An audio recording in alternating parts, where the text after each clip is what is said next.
42 अंगीभूत कॉलेजों में वर्तमान शैक्षणिक सत्र में नामांकन नहीं होना है। 32,000 छात्र छात्रा इससे प्रभावित हो रहे हैं। साहेबगंज कॉलेज के भरोसे ही थे, तो अब उनके लिए एक बहुत बुरी खबर है। ये इस साल साहेबगंज कॉलेज में एडमिशन नहीं होगा। कॉलेज नहीं, सिर्फ +2 स्कूलों में ही इंटर नामांकन। ये हमारी झारखंड गवर्नमेंट का एक फैसला है और एक अजीबोगरीब फैसला है। ठीक है, एक ऐसा फैसला जिसकी वजह से झारखंड में रहने वाले लगभग 30,000 मैट्रिक पास विद्यार्थी, उनकी आगे की पढ़ाई प्रभावित हो सकती है, उन पे बहुत बुरा प्रभाव पड़ सकता है। ठीक है, अब ये खबर क्या है, इसको हम लोग डिटेल में पहले समझ लेते हैं। ये है क्या? दरअसल क्या है कि झारखंड जैक बोर्ड का रिजल्ट निकल चुका 10वीं का, और अब सारे स्टूडेंट 11वीं में एडमिशन लेने के लिए तैयार है। किसी को साइंस में एडमिशन लेना है, किसी को आर्ट्स में, किसी को कॉमर्स में। लेकिन समस्या ये है, अब वो एडमिशन लेकर, क्योंकि सरकार ने उनके लिए कई रास्ते बंद कर दिया। ये हमारी आज की खबर है, आज 10 जून 2025 की खबर। देखिए खबर क्या कहती है। खबर को पहले हम पढ़ेंगे। रांची हिंदुस्तान ब्यूरो, इंटरमीडिएट की पढ़ाई के लिए नामांकन झारखंड के अंगीभूत कॉलेजों में नहीं, सिर्फ +2 स्कूलों में ही होगा। अंगीभूत कॉलेज का मतलब होता है एफिलिएटेड कॉलेज।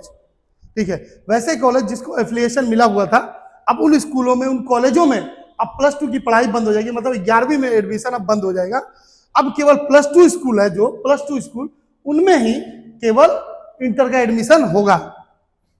यह निर्णय मुख्यमंत्री हेमंत सोरेन की ओर से गठित की कमेटी ने सोमवार को लिया है।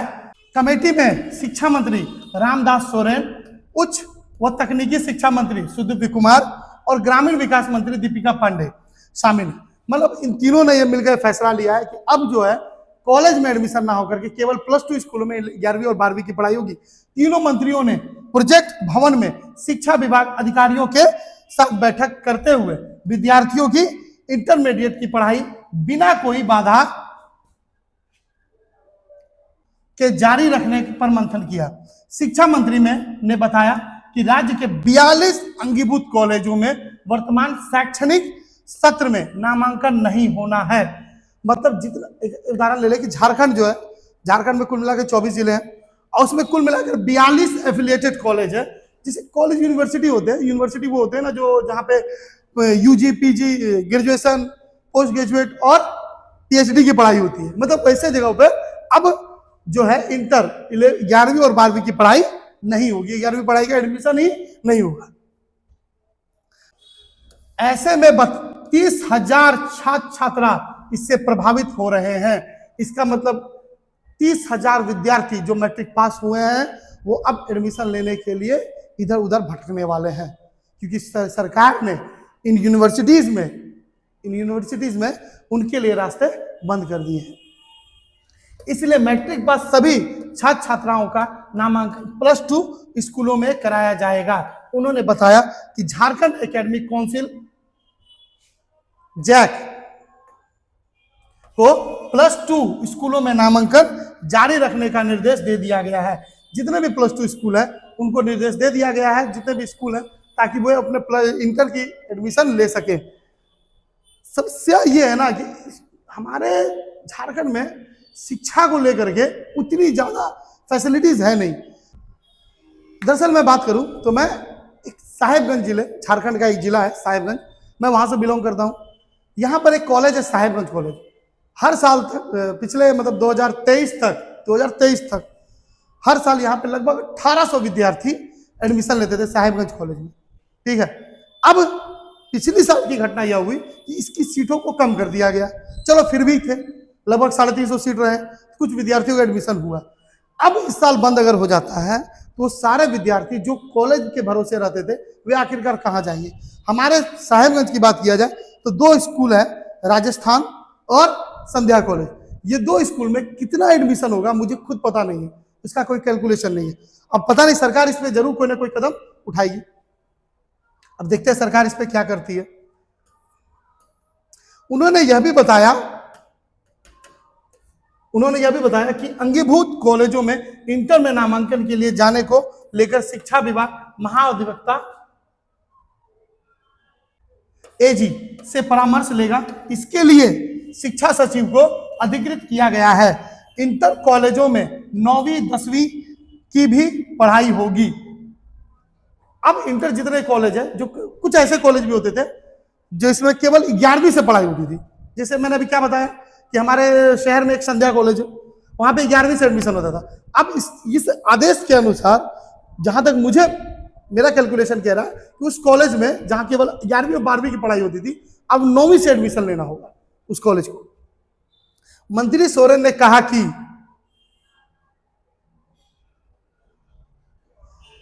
राज्य के वित्त रहित इंटर कॉलेजों में 9वीं और 10वीं की भी पढ़ाई शुरू होगी। राज्य में 190 वित्त रहित इंटर कॉलेज है, मतलब पूरे झारखंड राज्य में 190 ऐसे कॉलेज है जहां 11वीं 12वीं की पढ़ाई होती है। तो इसका मतलब ये हो गया कि वहां पे अब जिन जिन कॉलेजों में केवल 11वीं 12वीं की हो रही थी, 9वीं 10वीं की नहीं हो रही, तो वहां पे अब 9वीं 10वीं की भी पढ़ाई होगी, जिनमें MA BEd शिक्षक कार्यरत हैं। ऐसे कॉलेजों में कौन कौन है? MA और BEd के शिक्षक लगे हुए हैं। वहीं सरकारी हाई स्कूल +2 स्कूल में अपग्रेड होंगे। अब जितने भी हाई स्कूल है वो जो 10 क्लास तक है वो +2 में अपग्रेड होंगे। मतलब कि जितना भी जहां तक 10 क्लास तक पढ़ाई होती थी वो अब +2 स्कूल हो जाएंगे। मतलब जितने भी 10वीं का स्कूल है, 10वीं तक पढ़ाई होती थी, वहां पे कंफर्म है कि 12वीं तक पढ़ाई होगी। अब देखिए इसके लिए सभी जिलों के हाई स्कूल बिल्डिंग कमरे से लेकर कार्यरत शिक्षकों की सूची मांगी गई है। इसका मतलब ये जितने भी सरकारी हाई स्कूल है ना, उसमें उसके बिल्डिंग, उसमें कमरे कितने हैं, कितने सरकारी टीचर हैं, सबका लिस्ट मांगा गया है। मतलब सरकार अगर 10वीं तक स्कूल है, क्लास चलती है, तो वहाँ उसको 12वीं तक अवेलेबल कराएगी। उसके बाद वहाँ पर अगर कमरों की संख्या कम होगी तो वहाँ पर कमरों की संख्या बढ़ाई जाएगी, बिल्डिंग को चौड़ा किया जाएगा और शिक्षक की भी बहाली करवाई जाएगी।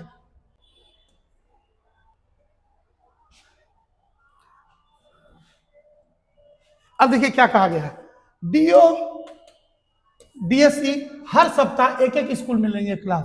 मतलब जो देखिए जैसे DO ऑफिस होता है तो हर जिला में होता है, ठीक है, तो उस ऑफिस से DO कर्मचारी जो है और DSE कर्मचारी वो हर सप्ताह एक एक स्कूल में क्लास लेंगे।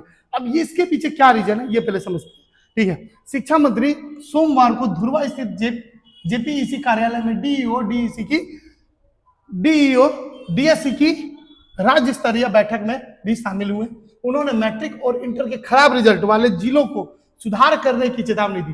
मतलब ये भी चलिए अच्छी खबर और ये होना भी चाहिए था, जितने भी जिले में खराब रिजल्ट हुए मैट्रिक और इंटर के उनको चेतावनी दे दी है। कहा मॉनिटरिंग की कमी है। इसका मतलब ये है कि स्कूल चल तो रहे हैं, सारी सुविधाएं सरकार दे रही है, इसमें कोई शक नहीं है, ठीक है। देखिए जैसे मान लिया जाए ड्रेस, बुक्स, हम तो ये भी देख रहे हैं ना, बुक्स कॉपीज भी अवेलेबल कराया जा रहा है स्टूडेंट्स को। ये सारी सुविधाएं देने के बावजूद आखिरकार रिजल्ट क्यों खराब हो जा रहा है? इसका मतलब उनका कहना है कि मॉनिटरिंग की कमी है।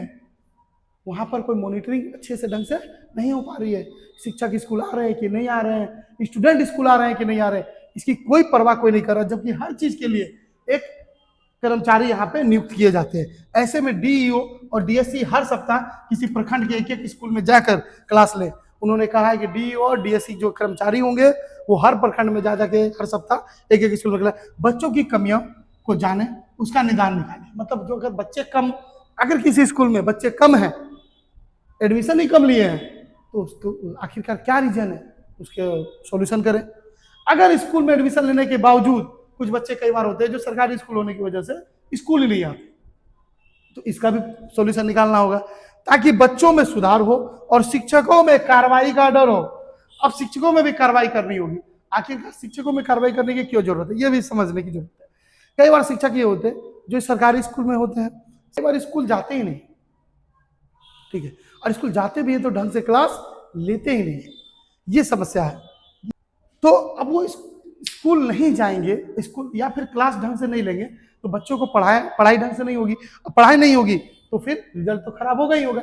इसीलिए अगर इतना कार्रवाई DEO और DSE कर्मचारी करेंगे तो इन शिक्षकों में भी कार्रवाई होने का डर रहेगा, उनको सस्पेंड होने का डर रहेगा। देखिए अब क्या कहा गया, अंगीभूत कॉलेजों से नहीं हटाए जाएंगे शिक्षक। वैसे शिक्षक जो एफिलिएटेड कॉलेज में बहाली जिनकी हुई थी पहले, वहां से शिक्षक नहीं हटाए जाएंगे। ये भी अच्छा फैसला। अगर इन कॉलेजों से अगर शिक्षक को हटा दिया जाएगा तो वो एक झटके में अनएम्प्लॉयड यानी बेरोजगार हो जाएंगे, और वो उन शिक्षकों की उम्र भी इतनी हो गई होगी वो दोबारा कोई वैकेंसी भर भी नहीं सकती। तो चलो ये एक अच्छा फैसला। मंत्री रामदास सोरेन ने कहा कि अंगीभूत कॉलेजों से इंटरमीडिएट में कार्यरत करीब 400 शिक्षक की सेवा बहाल रहेगी। मतलब ये लोग शिक्षक वही रहेंगे। हो सकता है कोई डिपार्टमेंट दे दिया जाएगा, कुछ भी किया जाएगा, लेकिन अभी तक के फैसले के अनुसार, इस खबर के अनुसार, उन शिक्षकों को हटाया नहीं जाएगा। उन्हें हटाया नहीं जाएगा। मुख्यमंत्री चाहते हैं कि किसी भी छात्र छात्राओं का साल बर्बाद नहीं हो। तो मुख्यमंत्री हमारे कह रहे हैं किसी भी छात्र छात्राओं का, मुख्यमंत्री हमारे चाह रहे हैं कि किसी भी छात्र छात्रा स्टूडेंट का साल बर्बाद नहीं होना चाहिए। इसके लिए सरकार रास्ता निकालने का प्रयास कर रही है। आवश्यकता पड़ी तो मंत्रियों का शिष्टमंडल राज्यपाल संतोष कुमार गंगवार से भी मिलेंगे। ये हमारी खबर रही। तो अब बात करें हमारे जिले, जो एक साहेबगंज जिला है, ठीक है, वहां पे भी कई स्टूडेंट कॉलेज, साहेबगंज कॉलेज के भरोसे ही थे। तो अब उनके लिए एक बहुत बुरी खबर है, ये इस साल साहेबगंज कॉलेज में एडमिशन नहीं होगा।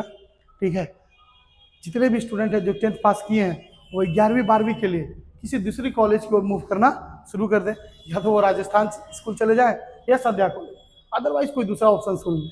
ठीक है, लेकिन साहेबगंज कॉलेज में एडमिशन नहीं होगा। अच्छा, एक बात समझ में आ रही होगी आप लोगों को, आखिरकार ये फैसला लेने के पीछे क्या रीजन है? ये फैसला लेने का रीजन है, एक ही रीजन, शायद कुछ स्टूडेंट को पता नहीं होगा। ठीक है, उसका रीजन है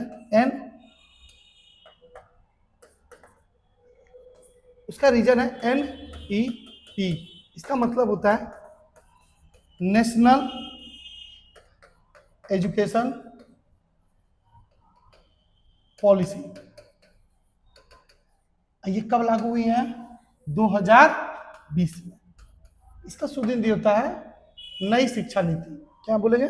नई शिक्षा नीति। पता नहीं, हर शिकार दिल की का। तो नई शिक्षा नीति के तहत जो 5+3+3+4 का मॉड्यूल है उसको लागू किया जा रहा है, और नई शिक्षा नीति हमारे झारखंड राज्य में कंफर्म हो गई है कि लागू हो चुकी है। ये मैंने पिछले वाले वीडियो में भी बताया था। नई शिक्षा नीति के तहत अब जो है वो कॉलेज जो जो जो, जो केवल 10 क्लास तक है उनको अब 12 क्लास तक अपग्रेड किया जाएगा। ठीक है, अब स्टूडेंट जो है इन नई शिक्षा की नीति के तहत अगर एडमिशन लेंगे तो अपने चॉइस के अनुसार अपना सब्जेक्ट चुन सकते हैं, वो चाहे आर्ट्स के स्टूडेंट हो, चाहे साइंस के स्टूडेंट हो, चाहे कॉमर्स के। अब नई शिक्षा नीति क्या है इसके बारे में हम कभी और चर्चा करेंगे। एक ना एक बार मैं जरूर सभी को बताऊंगा कि नई शिक्षा नीति क्या है, इसके क्या प्रॉफिट है, क्या बेनिफिशियल है और क्या इसके लॉस है। लेकिन फिलहाल के लिए खबर यही है, इस साल से जितने भी कॉलेज है, अंगीभूत कॉलेज, एफिलिएटेड कॉलेज, यूनिवर्सिटीज में एडमिशन नहीं होगा, केवल +2 स्कूलों में ही एडमिशन होगा। तो देर ना करें, जितना जल्दी हो सके अपना समय बचाते हुए जितना जल्दी +2 स्कूलों में एडमिशन ले लें। मिलते हैं अगले क्लास में।